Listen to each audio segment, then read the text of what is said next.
L'affaire Mehdi n'est pas un incident fortuit.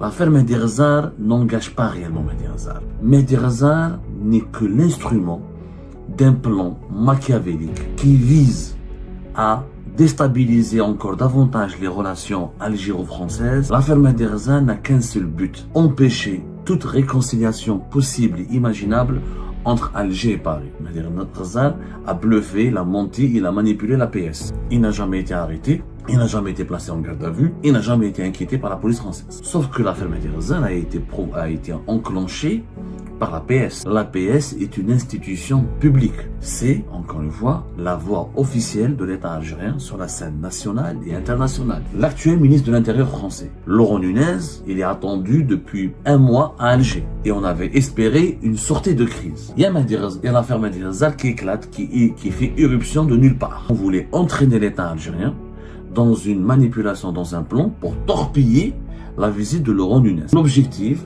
était d'influencer Abdelmadjid Tebboune et de lui rapporter cette information mensongère pour essayer de le convaincre de ne pas accueillir et de ne pas accorder une audience à Laurent Nunez. L'objectif diabolique et machiavélique était de manipuler Tebboune, de l'énerver, de l'exaspérer, de le dissuader de tendre la main à Laurent Nunez et de l'accueillir et de lui parler. L'affaire Mehdi n'est pas un incident fortuit. Ce n'est pas une affaire de bad buzz ou une tentative désespérée de manipuler les autorités algériennes en vue de permettre à un individu, encore une fois, d'arriver à un poste ou à un stade bien précis de la hiérarchie du pouvoir algérien. Pas du tout. L'affaire Mehdi n'engage pas réellement Mehdi Hazar. Mehdi n'est que l'instrument d'un plan machiavélique qui vise à déstabiliser encore davantage les relations algéro-françaises et les relations franco-algériennes. L'affaire Mehdi n'a qu'un seul but, empêcher toute réconciliation possible et imaginable entre Alger et Paris. Je vais vous surprendre en vous disant, et je vous en ai parlé hier, quand nous avons fait notre émission de la dernière émission de la journée, avant notre live sur TikTok, on a partagé avec vous les conclusions du magazine hebdomadaire français Le Point, qui a confirmé nos conclusions, qui a confirmé 24 heures après les conclusions les conclusions auxquelles nous avons abouti. Que Mehdi a bluffé, il a menti, il a manipulé la PS. Il n'a jamais été arrêté, il n'a jamais été placé en garde à vue, il n'a jamais été inquiété par la police française. Sauf que, jusqu'à maintenant, tous les regards sont braqués uniquement sur Mehdi Hazar. Et vous allez voir que dans les jours à venir, on va essayer de nous manipuler en nous faisant croire que c'est un mensonge proféré par un individu imbu de sa personne et par un individu, encore une fois, qui veut enclencher des polémiques pour faire l'intéressant et pour qu'on parle de lui et pour s'attirer l'intérêt des autorités algériennes. Ce n'est pas du tout le cas. Mehdi dans cette affaire n'est qu'un pion. Si l'information si le mensonge, si le bluff, si la fake news de l'affaire de Mehdi avait été diffusée par des médias privés, ou des médias semi-privés, ou des médias indépendants algériens, j'aurais pu vous dire, effectivement, c'est une manipulation bête et ridicule d'un lobbyiste qui a réussi à bluffer et à entraîner les médias dans son bluff pour pour susciter le buzz et faire parler de lui. Sauf que l'affaire Mehdi a été enclenchée par la PS. La PS est une institution publique. C'est une institution étatique. C'est, encore une fois, la voix officielle de l'État algérien sur la scène nationale et internationale. C'est, encore une fois, le porte-parole attitré du gouvernement et de l'État algérien. C'est la PS qui a rapporté la supposée et la mensongère et la fausse arrestation de Mehdi Hazar. Et c'est la PS qui a révélé que Mehdi Hazar et son affaire est persécutée en France parce qu'il y a encore des cercles politiques, dirigeants en France qui veulent s'en prendre aux Algériennes et aux Algériens, qui sont hostiles aux intérêts de l'Algérie et qui veulent faire du chantage à l'Algérie. Dans la dépêche de l'APS, qui a été diffusée le 10 décembre 2025 et qui n'a pas été retiré du site internet de la PS, malgré le démenti, aujourd'hui quasi officiel, qui a été publié par le magazine Le Point, malgré nos révélations sur le mensonge et le caractère et la dimension de fake news de cette information. Dans la dépêche de la PS, qui est un bref passage, un bref paragraphe, où on annonce l'arrestation du chroniqueur et éditorialiste algérien de la chaîne internationale Al-24 News. Dans ce paragraphe, il y a un passage stratégique clé qu'il faut absolument relever et analyser. Et sur la base de ce passage, nous avons fait une enquête et nous avons compris que derrière l'affaire Mehdi Rezar, ce n'est pas sa personne qui compte, ce n'est pas sa personne qui est vraiment l'enjeu de cette affaire. Sa personne n'est qu'un instrument pour un plan de manipulation encore plus large qui vise à saboter les efforts de réconciliation entre Alger et Paris. Quel est ce passage stratégique? C'est le dernier passage. Finalement, et malgré le départ de Rotaillot, c'est la PS qui le dit, rien n'a changé. Ces méthodes sont bien enracinées au sein des institutions de la République française. Finalement, malgré le départ de Bruno Rotaillot, rien n'a changé. Ces méthodes sont bien enracinées au sein des institutions de la République française. Ça, c'est un commentaire qu'une agence de presse ne peut pas écrire. Ce n'est pas les propos où la PS n'a pas mis ce passage entre guillemets. Normalement, si c'est Mehdi Rezar qui a fait cette déclaration, elle aurait dû mettre cette phrase entre guillemets pour dire que la PS a interrogé Mehdi Rezar et c'est lui qui a fait cette déclaration. Il n'y a pas de guillemets. Donc, c'est pas une déclaration. Ce n'est pas un rapport, ce ne sont pas des propos rapportés ou déclarés par une personne. C'est la PS qui affirme cette conclusion à la fin de la dépêche. Qui a succédé à Bruno Rotaillot? C'est Laurent Nunez, l'actuel ministre de l'Intérieur français. Depuis son arrivée à la tête du ministère français de l'Intérieur, il adopte un discours apaisé qui a permis de faire bouger les choses et de renouer le contact entre Alger et Paris. Laurent Nunez, vous le savez très bien, on en a parlé sur Algérie Part, il est attendu depuis un mois à Alger. Ça fait plus de un mois, au cours du mois de novembre. Il avait été invité officiellement par le ministre algérien de l'Intérieur, Saïd Saïoud, à se rendre à Alger. Et les conditions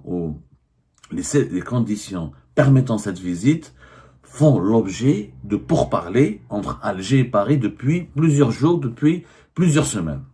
L'objectif est d'inviter Laurent Nunez. Il vient à Alger. Il sera reçu par Saïd Saïoud, le ministre algérien de l'Intérieur. Ensuite, il y aura une audience qui sera accordée par Abdelmajid Tebboune. Et au cours de cette audience, Laurent Nunez a fait des déclarations, adopte une attitude et fait des propositions favorables aux intérêts de l'Algérie pour permettre une réconciliation. Le lancement du début d'un processus de réconciliation entre Alger et Paris, après, je le rappelle, depuis juillet 2024. Les relations diplomatiques et politiques sont bloquées et gelées entre l'Algérie et la France. On est pratiquement à plus une année et demie. Au moment où Laurent Nunez devait venir, fin novembre dernier, un premier haut responsable français est venu en Algérie de façon discrète. Dans des circonstances très discrètes. Ça n'a pas été médiatisé. Ça n'a pas été énormément médiatisé en tout cas, il n'y a que quelques médias bien informés et quelques sources proches des autorités algériennes et bien introduites au sein des autorités françaises qui ont évoqué cet événement. C'est la secrétaire générale du Quai d'Orsay, le ministère français des Affaires étrangères, Anne-Marie Descotes, qui est arrivée, qui est venue à Alger, qui a rencontré des responsables algériens, notamment Ahmed Attaf et les responsables du ministère algérien des Affaires étrangères. La secrétaire générale du Quai d'Orsay devait préparer le terrain et commencer déjà à établir, à mettre en place des mesures d'apaisement ou préparer les mesures pour rétablir un climat d'apaisement entre les deux pays. Juste après la libération de Boualem Sansal le 12 novembre 2025, donc il y avait des signes de décrispation. Et on avait de l'espoir. Il y avait même des prémices d'un échauffement. D'un réchauffement plutôt, les prémices d'un réchauffement des relations diplomatiques et politiques entre Alger et Paris. et on avait espéré une sortie de crise. Comme par hasard, le 3 décembre 2025, il y a eu la condamnation à la prison ferme le maintien en détention de Christophe Glaise, qui a donc relancé les tensions entre les deux pays. Et comme par hasard, au moment où Laurent Nunez était attendu à Alger, selon nos informations, avant la fin de l'année 2025, c'est-à-dire au cours de ce mois de décembre, il y a l'affaire Mehdi Rezar qui éclate, qui fait éruption de nulle part. Donc, et dans cette affaire, encore une fois, elle n'a pas été enclenchée par un média privé, on n'a pas utilisé les réseaux sociaux, on n'a pas utilisé un média public, on a utilisé une institution étatique, qui est l'APS, pour rapporter une arrestation mensongère, un événement totalement mensonger et faux, et pour dire à la fin, malgré le départ de Rotaillot, c'est-à-dire malgré l'arrivée de Laurent Nunez, et malgré les déclarations favorables à l'Algérie, à une réconciliation avec l'Algérie, et malgré la volonté affichée, parce que Laurent Nunez, il a affiché publiquement dans ses interventions, dans des interviews, sur des plateaux de télévision, devant des parlementaires français, il avait dit qu'il est nécessaire aujourd'hui et urgent de se réconcilier avec l'Algérie, que pour les intérêts sécuritaires de la France, pour la protection, la préservation de la sécurité publique et de l'ordre public des Françaises et des Français, la France se doit d'avoir une bonne relation avec l'Algérie. Donc c'est un discours totalement favorable aux intérêts de l'Algérie. Il y a une relation apaisée, une relation tranquille, contrairement à Bruno Retailleau, son prédécesseur, qui lui parlait de bras de fer, parlait de riposte graduée, parlait de stratégie, parlait de sanctions, parlait de menaces, d'intimidation, et parlait même de révision des relations franco-algériennes. Laurent Nunez est le contraire, l'exact contraire et opposé de Bruno Retailleau. Le départ de Bruno Retailleau était la condition, la première condition formulée par les autorités algériennes pour enclencher un processus de normalisation et de réconciliation, de normalisation des relations diplomatiques et politiques et de réconciliation entre l'Algérie et la France. Donc l'APS, quand elle dit, malgré le départ de Retailleau, rien n'a changé. Ça veut dire, elle veut nous dire que malgré l'arrivée de Laurent Nunez, rien n'a changé. Ces méthodes sont bien enracinées au sein des institutions de la République française. Pourquoi l'APS a été utilisée dans l'affaire Mehdi Rezar? Parce qu'on voulait entraîner l'État algérien dans une manipulation, dans un plan pour torpiller la visite de Laurent Nunez. Et on a utilisé l'APS pourquoi? Parce que l'objectif était d'influencer Abdelmadjid Tebboune et de lui montrer cette information et de lui rapporter cette information mensongère pour essayer de le convaincre de ne pas accueillir et de ne pas accorder une audience à Laurent Nunez. L'objectif de cette opération de manipulation, qui est l'affaire Mehdi Rezar, était de provoquer la colère de Tebboune, d'alimenter un sentiment de colère de Tebboune, alimenter un sentiment d'exaspération chez Tebboune, pour que Tebboune dise à Saïd Saïd, ministre algérien de l'Intérieur, c'est bon, moi je ne recevrai pas Laurent Nunez, s'il veut venir, il devra se contenter uniquement de te voir, de te parler. Du côté français, une telle réaction ou une telle attitude va compromettre la venue de Laurent Nunez, puisque si Laurent Nunez ne va pas être reçu par Abdelmadjid Tebboune, il ne pourra pas parler à Abdelmadjid Tebboune, qui est le chef de l'État, il est fort probable, pour ne pas dire certainement, Emmanuel Macron va lui dire c'est pas la peine d'y aller, ils veulent pas vous recevoir, ils veulent pas que le président vous parle. Nous, notre objectif, c'est de parler à Tebboune, c'est de mettre en place un plan de réconciliation et de normalisation des relations. C'était ça l'objectif. C'était l'objectif diabolique et machiavélique était de manipuler Tebboune, de l'énerver, de l'exaspérer, de le pousser, de le dissuader, de tendre la main à Laurent Nunez et de l'accueillir et de lui parler. C'est l'objectif de l'affaire. On a utilisé Mehdi Rezar, pourquoi? Parce que c'est un défenseur de Tebboune. Surtout, pourquoi on a utilisé Mehdi Rezar et pas un autre lobbyiste, ou pas un autre lobbyiste au service du régime algérien, ou pas un autre proche du régime Tebboune? Parce que Mehdi Rezar était le directeur de campagne de Abdelmadjid Tebboune dans la région parisienne, lors des élections présidentielles anticipées de septembre 2024. Et comme Mehdi Rezar a beaucoup fait pour la campagne du deuxième mandat et qu'il a été récompensé pour cela, récompensé entre guillemets, parce qu'il est devenu chroniqueur star de la chaîne publique dédiée à l'actualité internationale Al24 News, et que Mehdi Rezar est apprécié par Tebboune parce que Tebboune est reconnaissant à l'égard des personnes qui ont tout fait pour contribuer à sa victoire lors du deuxième mandat. reconnaissant dans des proportions, encore une fois, très relatives. Parce que pour Tebboune, le deuxième mandat était un droit absolu qui lui revenait et il se devait de rester parce que pour lui, il a un sentiment de messianisme. C'est lui le sauveur de l'Algérie. Mais Mehdi Ghezal n'est pas n'importe qui. C'est l'ami des enfants de Tebboune, c'est l'ami de Kamel Sidi Saïd, l'un des conseillers les plus importants de Tebboune, le patron de la direction générale de la cellule de communication du palais présidentiel d'El Mouradia. C'est aussi l'ancien directeur de campagne d'Abdelmajid Tebboune. Il est proche aussi de Saïd Chengraha et de son fils Shafir. Donc, c'est un lobbyiste. Le fait de dire à Tebboune, ou le fait de faire croire à Tebboune que Mehdi Ghezal a été ciblé, a été arrêté, il a été placé en garde à vue, il est inscrit au fichier S, et il est emmerdé par les autorités françaises, l'objectif est clair, est de provoquer un sentiment d'indignation chez Tebboune. Et par la suite, récupérer ce sentiment, politiquement ce sentiment d'indignation, pour pousser Abdelmajid Tebboune à annuler l'audience qu'il devait accorder à Laurent Nunez. Parce que la phrase de l'APS était claire, les pratiques, les méthodes de Bruno Retailleau sont encore bien enracinées au sein des institutions de la République française. On veut donc faire croire à Abdelmajid Tebboune que rien n'a changé en France. Que la politique anti-algérienne, elle est toujours menée. Que Laurent Nunez n'a pas de pouvoir sur le ministère de l'Intérieur. Que Laurent Nunez n'a pas de pouvoir. Et pourquoi on a parlé de la fiche S? Pourquoi? C'est intéressant. Qui fait la fiche S?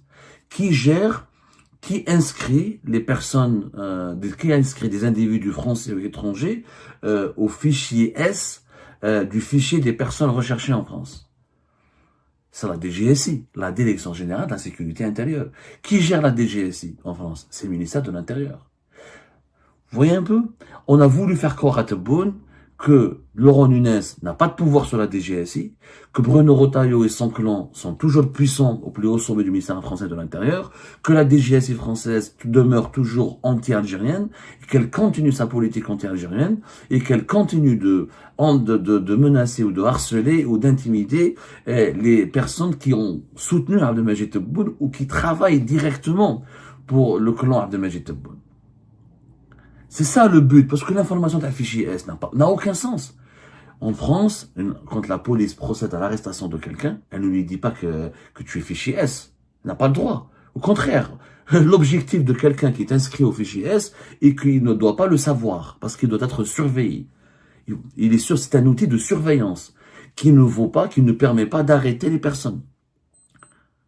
Quand la police en France vous arrête, elle vous dit pas si vous êtes, qu'est-ce qu'on dit de vous sur le fichier, etc. Sauf si vous avez un mandat d'arrêt ou un mandat d'amener, ou vous faites l'objet d'un mandat de recherche. Mais à l'exception de ce cas de figure, on ne peut pas dire à un policier, les policiers français ne peuvent pas dire au fichier S que vous êtes inscrit au fichier S. En réalité, on a utilisé cet argument du fichier S pour incriminer la DGSI. Parce que dans le plan de manipulation, Mehdi Ghezal a manipulé Kamel Sidi Saïd. Et ensuite, l'objectif était de Mehdi Ghezal et de son clan, parce que Mehdi Ghezal n'est qu'un pion, qui fait partie d'un clan.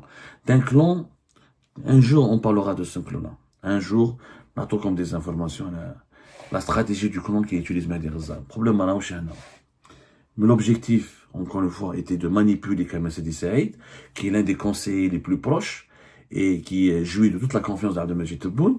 Mehdi Ghezal donc a manipulé Kamel Sidi Saïd. L'information est sortie sur l'APS. L'APS a entraîné l'État donc dans une affaire, dans une nouvelle polémique, dans un nouveau conflit politique et diplomatique avec la France, mais cette fois-ci, tout est basé sur une fake news et sur un mensonge.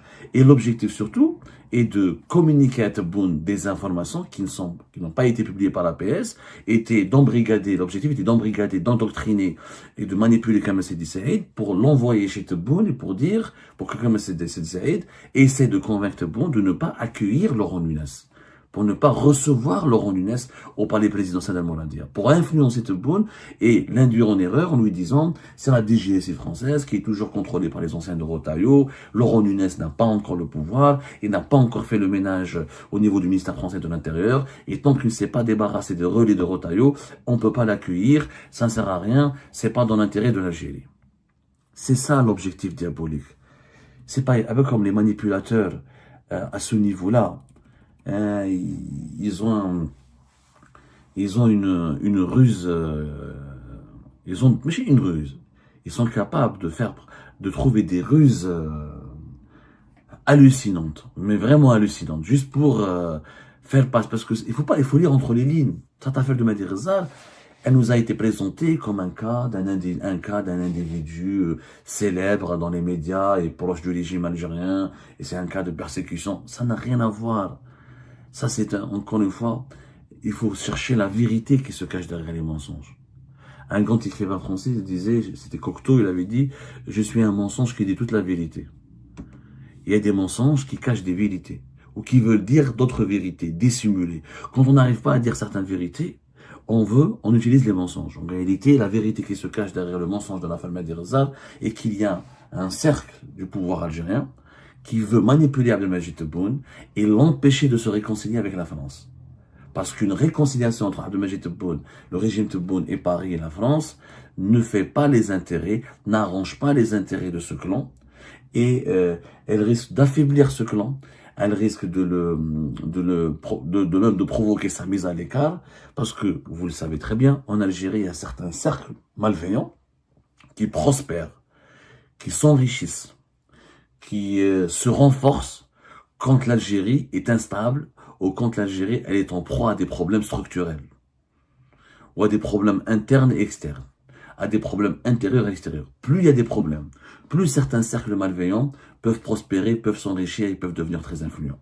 La paix, la stabilité de l'Algérie, des relations harmonieuses et des relations stables et excellentes avec les partenaires étrangers ou certaines puissances internationales, cette configuration-là ne plaît pas à ces cercles malveillants, ne plaît pas à ces cercles mafieux qui cherchent encore une fois, à monter en puissance en instrumentalisant les problèmes intérieurs et extérieurs de l'Algérie et en affaiblissant les institutions de l'État. Eh ben, c'est la fin de cette vidéo, les amis. Je vous remercie comme d'habitude pour avoir suivi jusqu'à la fin.